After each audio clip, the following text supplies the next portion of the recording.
अच्छा, चलो अब तैयार हो जाए। तो खाला बोले मैं तैयार ही हूँ, तुम बस गाड़ी निकालो। मैं फिर नीचे या तो माँ भी कह रही थी चलो जल्दी चले जाओ और ख्याल से वापस उन अगर टाइम ज्यादा हो गया तो रात वहीं रह लेना। सुबह वापस ओ जाना मैंने कहा। अच्छा ठीक है। मैंने गाड़ी निकाली और खाला अपना सामान लेकर आई और मैं मेरे साथ बैठ गई और हम दोनों निकल पड़े तो खाला बोले क्या मुसीबत है अब जल्दी जल्दी में जाओ। वापस आई वन तुम्हें भी डिस्टर्ब किया। मैंने कहा नहीं खाला उठ सौ के मैं आज फ्री ही हूँ खैर। फिर हम फैसलाबाद की तरफ चल पड़े। कोई 1 घंटे की ड्राइव के बाद एक पेट्रोल पंप पर गाड़ी रुकी तो अंदर शॉप में जाकर मैं कुछ खाने के लिए ले आया। मैंने 2 चिकन रोल लिए और गोल्ड ड्रिंक्स की डिस्पोजेबल बोतलें ले और अकर खाला को चीजें दे और दोबारा ड्राइवर स्टार्ट कर दी। खाला ने एक रोल निकाल कर मुझे दिया और दूसरा खुद खाने लगे। मैं रोल खा रहा था तो खाला एकदम बोले तुम्हारा काफी बड़ा है। मैंने एकदम और हैरान होकर खाला की तरफ देखा तो खाला ने अपने चिकन रोल की तरफ इशारा करते हुए कहा और देखो मेरा छोटा है और साथ ही मेरी तरफ देखकर मुस्कुराने लगे। मैंने कहा और अप्रोल की बात कर रही हो। तो खाला बोले तो तुम क्या समझे। मैंने कहा नहीं कुछ नहीं। फिर जब हमने रोल खा लिए तो फिर बोतल भी और खाला ने मुझसे पूछा सकंदर किया तुम्हें ये सब ठीक लगता है।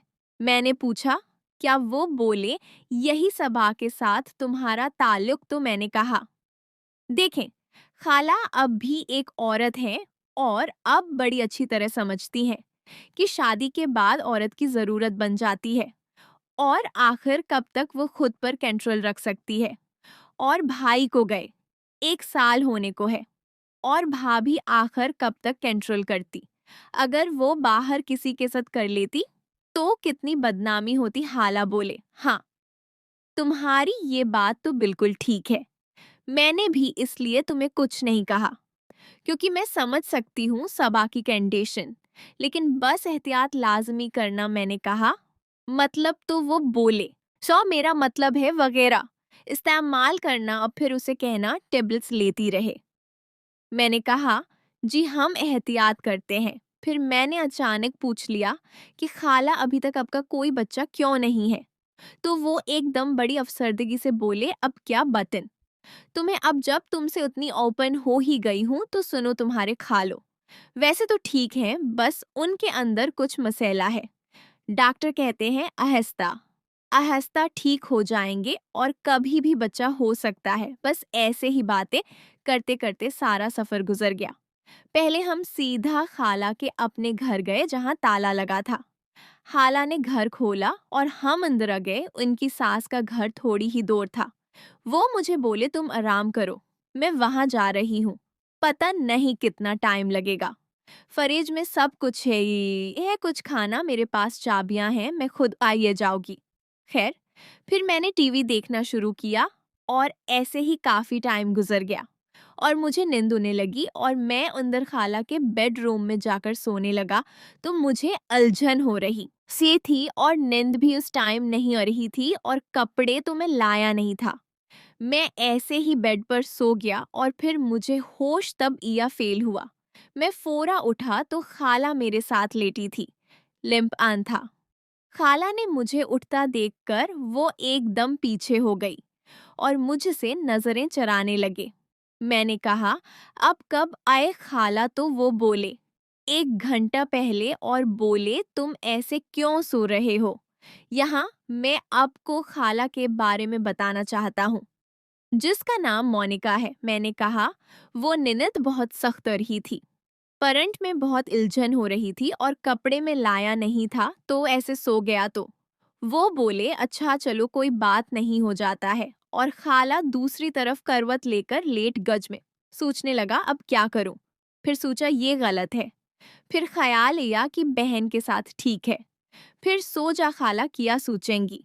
फिर साथ ही माइंड में आया भी तो खाला ने शायद वे भी जा रही है। फिर सोचा शायद मेरा वहम हो।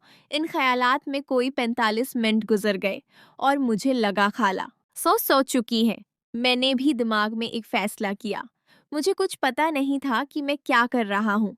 मुझे कुछ समझ नहीं हो रही थी कि मैं क्या कर रहा हूँ। हाला ने मेरी तरफ फैस नहीं किया और वैसे ही सोने वाले नारिन में लेटी रहे।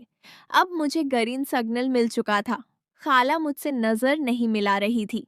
मैंने खाला को हक करते हुए बोला, देखे खाला, जो भी होना था हो गया। अब परेशान होने से कुछ हासिल नहीं होगा।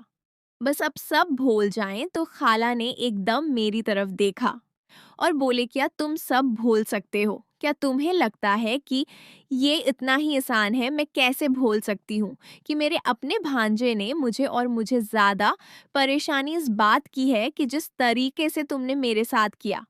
मुझे नहीं लगता कि मैं ये रात कभी भी भूल सकूंगी, यकीन करो। सिकंदर, इतना सुकून मुझे आज तक कभी नहीं मिला जितना तुमने उन चंद मिनट में दे दिया है। फिर खाला बोले, और वैसे मुझे जो कुछ बताया था सबाने सब ठीक था। खैर, जो होना था हो गया। वैसे मैं तुम्हें एक बात बताऊं जिसे सुनकर शायद तुम्हें यकीन न आए। मैंने कहा, बताएं। खाला, किया बात है? खाला बोले, नाइला मेरी माँ और तुम्हारे खालों का भी सेन है। मैंने कुछ न समझते हुए बोला, किया मतलब? खाला खाला कुछ देर सोचते हुए फिर बोले, देखो सकंदर, अब जब तुम मेरे साथ सब कुछ कर चुके हो, मेरे ख्याल से तुम्हें अब अगर मैं ये बात बता भी दूं तो उन्हें बुरा नहीं लगना चाहिए। कभी तुमने सोचा जैसे सबा को एक मर्द की जरूरत है, वैसे ही तुम्हारी माँ को भी है? कभी सोचा तुमने कि वो जरूरत के लिए क्या करती होगी? तो मैं सोच में पल गया। फिर खाला बोले, मुझसे ये मसला नायला ने डिस्कस किया था पिछले साल 2 में। मैंने ही उन्हें बोला कि वो मेरे हस्बैंड के साथ कर सकती है। उससे घर की बात घर ही में रह जाएगी। पहले तो नायला नहीं मान रही थी, फिर मेरे असरार करने पर वो मान गई। लेकिन वो ये सोच रही थी कि मैंने इतने आराम से कैसे ये बोल दिया। तो मैंने तुम्हारी माँ को बताया कि तुम्हारे खालो वैसे तो बहुत अच्छे इंसान हैं, बहुत अच्छा करते हैं, लेकिन वो बाप नहीं बन सकता, इसलिए कोई खतरा भी नहीं होगा। तुम्हारी माँ जैसे मर्जी एंजॉय कर सकती हैं। तो फिर वो मेरी बात को समझते हुए एग्री हो गई थी। तो मैंने पूछा, तो माँ ने पहली बार कब और कैसे? क्या यहाँ मैं आपको माँ के बारे में बताना चाहता हूँ। माँ एक भरपूर औरत है, भरा भरा वजूद, और वो अपनी उम्र से काफी कम लगती हैं। और अभी तक उन्हें देखकर किसी की भी नीयत खराब हो जाए। तो खाला बोले, तब मैंने तुम्हारी माँ को अपनी तरफ उन्ने का बोला और कुछ दिन रहने का। जब वो आई तो मैंने प्लान बनाया कि जिस दिन तुम्हारे खालो घर होंगे, मैं तुम्हारी माँ और तुम्हारे खालो को घर अकेला छोड़कर बाहर जाओगी। 3 4 घंटे के लिए पीछे से तुम्हारी माँ खिलू को राजी करेगी, क्योंकि मैं अपने हस्बैंड को जानती थी। उसे तो बस इशारा ही चाहिए था। फिर ऐसे ही हुआ। उस दिन संडे था। मैं तुम्हारे खालों को मार्केट का बोलकर चली गई। तुम्हारी माँ तब किचन में थी। फिर उसके ये बात जो भी हुआ मुझे तुम्हारी माँ ने खुद बताया। उन्होंने बताया कि जब मैं घर से चली गई तो थोड़ी देर बाद तुम्हारे खालू किचन में आए और नाइला से बोले, क्या बना रही हैं? अब तो माँ ने कहा, अब क्या खाएंगे जी, हुक्म करें, अभी बना देती हूँ। और साथ ही समेल दी तो खालू को पहला सिग्नल मिल गया और वो फोरा बोले, अरे बोना तो अब देगी, लेकिन खुलाएगा कौन? अब की बहन तो है नहीं घर में। और मुझे तो उसके माँ ने समा से मिल करते हुए कहा, अब बाहर जाकर बैठे, मैं लेकर आती हूँ। फिर खालू बाहर चले गए और माँ खाना लेकर गई और खालू के साथ सोफे पर बैठ गई। माँ की ये सारी स्टोरी मुझे खाला सुना रही थी और खाला को ये सब माँ ही ने बताया था। मैं पूरी स्टोरी सुनकर एक तो हैरान भी हुआ, दूसरा अब मेरे माइंड में सारी स्टोरी चल रही थी। गजार ने गज कब कब खालू हमारे घर आए, सब कुछ माइंड में चल रहा था। लेकिन खाला की बात भी ठीक थी। आखिर माँ को भी तो एक मर्द की जरूरत थी।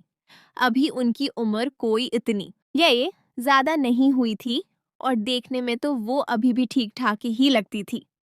खाला से माँ की पूरी स्टोरी सुनने के बाद मैंने खाला से पूछा तो खाला माँ ने और खालू ने लास्ट टाइम कब क्या खाला बोले।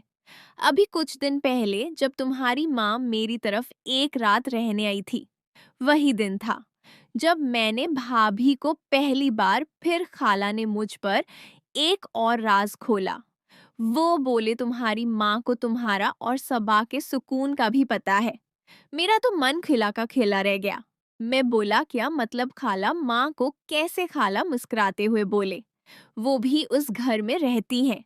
उन्हें सब पता है बच्चे समझते हैं कि वो अपने बड़ों को पागल बना रहे हैं। लेकिन बड़ों को सब पता होता है। लेकिन वो भी उस उम्र से गुजरे होते हैं।